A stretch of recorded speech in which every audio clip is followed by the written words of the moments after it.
Selamat pagi Pak Ari dan teman-teman. Kami dari Manise 1 akan mempresentasikan mengenai IT Tools and Software.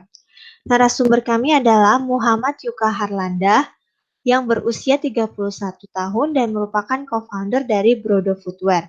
Brodo Indonesia sendiri pertama kali ditemukan pada tahun 2010 dan resmi menjadi PT pada tahun 2013. Bergerak di bidang fashion apparel khususnya untuk sepatu kulit pria. Dalam menjalankan bisnisnya, Brodo mempunyai visi dan misi. Visi dari Brodo adalah the world to be a better place by creating a better local brand. Sedangkan misi dari Brodo Indonesia adalah make Indonesia brand great again. Brodo percaya bahwa brand lokal terutama di Indonesia mempunyai potensi dan sudah selayaknya masing-masing negara mempunyai brand lokal yang kuat.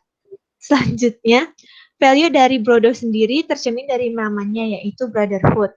Brodo adalah people-oriented company, missionary-oriented company, dan values-oriented company. Brotherhood di sini berarti bahwa Brodo Indonesia lebih dari sekedar company dan merupakan family yang bekerja sama untuk masa depan yang lebih baik lagi. Selanjutnya akan dijelaskan mengenai analisa sosial media.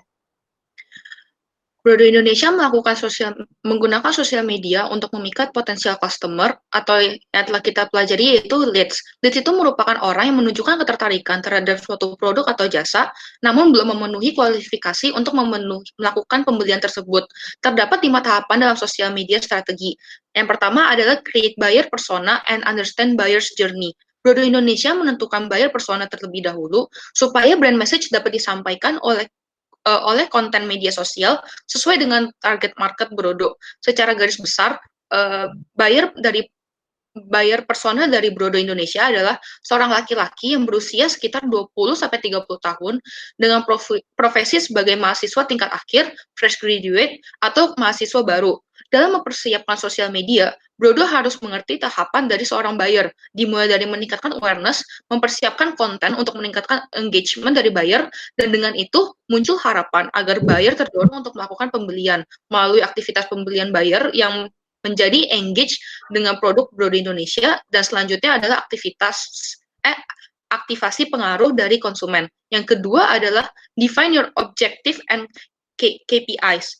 Media sosial Brodo Indonesia mempunyai tujuan untuk meningkatkan brand awareness, sehingga mendukung adanya demand dari target market, dan dari demand tersebut diharapkan dapat meningkatkan conversion rate dari Brodo itu sendiri. Selanjutnya, dengan adanya pembelian, harapan konsumen menjadi lebih senang dan engage terhadap produk Brodo Indonesia, dan terjadi kegiatan influence dari WOM.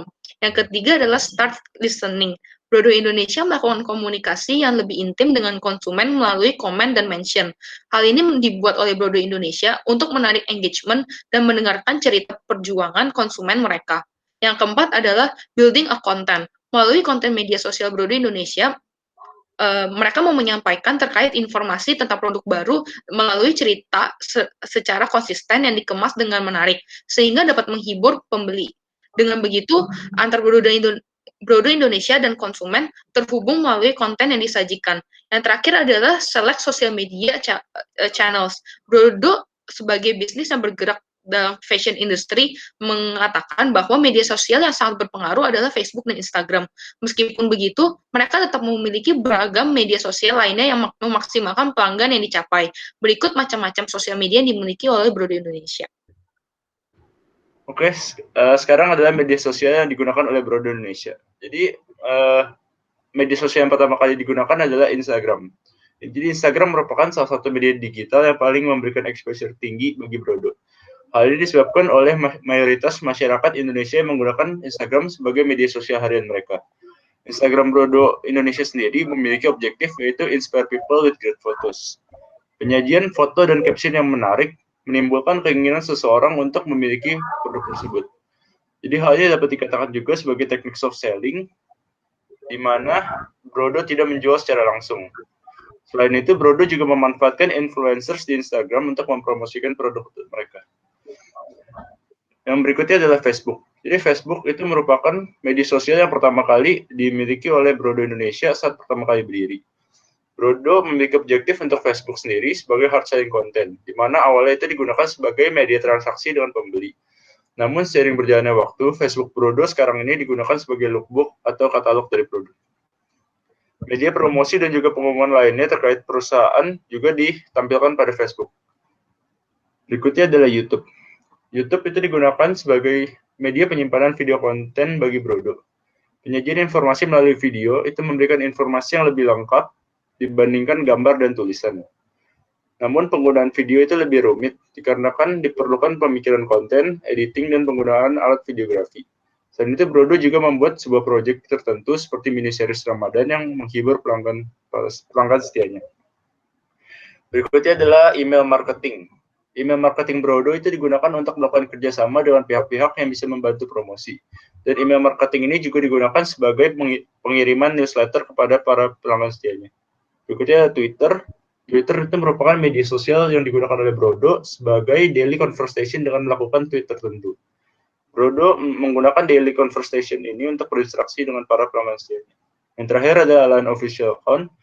Line Official Account Brodo digunakan sebagai media page yang digunakan oleh Brodo untuk memberikan informasi mengenai tips dan artikel yang membantu para pelanggan setia Brodo, seperti bagaimana cara merawat sepatu kulit Brodo. Oke, berikutnya adalah analisis website, akan dilanjutkan oleh teman saya.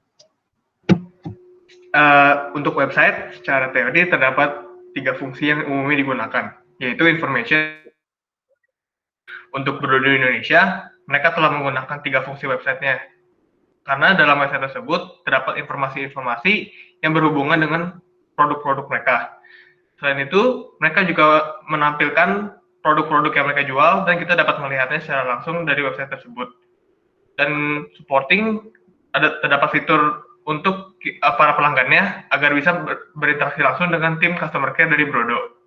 Secara desain, website Brodo ini telah meminimalisir penggunaan kalimat dan memperbanyak gambar agar customer mereka lebih mengerti mengenai produk apa yang mereka jual.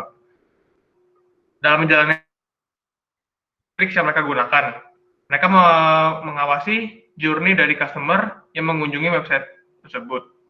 Namun fokus utama mereka adalah conversion rate, di mana mereka mempedulikan berapa jumlah pengunjung yang datang dan melakukan transaksi dalam web tersebut. Selanjutnya akan dijelaskan oleh teman saya. Ini adalah website dari Brodo, contohnya, di mana Brodo ini gunain websitenya ini untuk mengintegrasi segala hubungan online yang terjadi, ilmu komunikasi, dan juga informasi dari pelanggan dan juga bersama dengan Brodonya.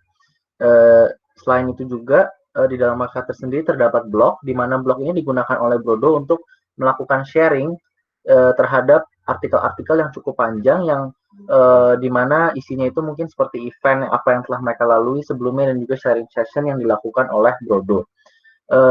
Long artikel ini dianggap sebagai sebuah media yang lebih efektif menggunakan blog dibandingkan video karena waktunya juga lebih efisien untuk sharing melalui blog.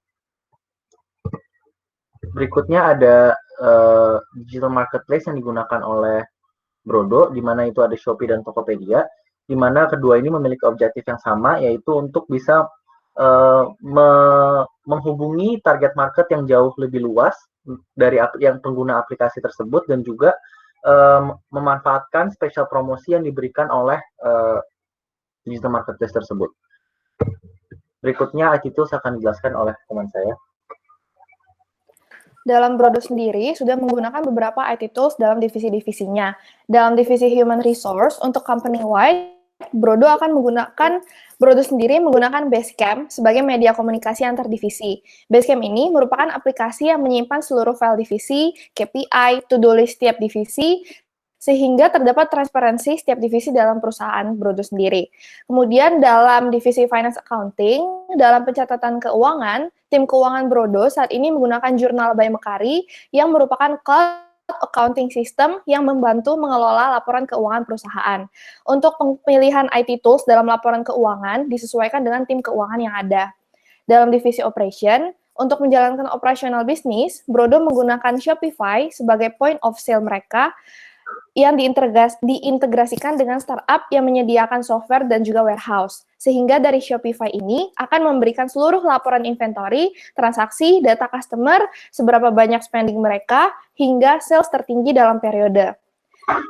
Selanjutnya, dalam divisi marketing, dalam melakukan marketing, Brodo menggunakan software Sprout Social yang mampu mengontrol penjadwalan marketing dalam media sosial dan juga mampu menganalisa engagement yang diraih perusahaan setiap bulannya. Sekian presentasi dari kami, terima kasih.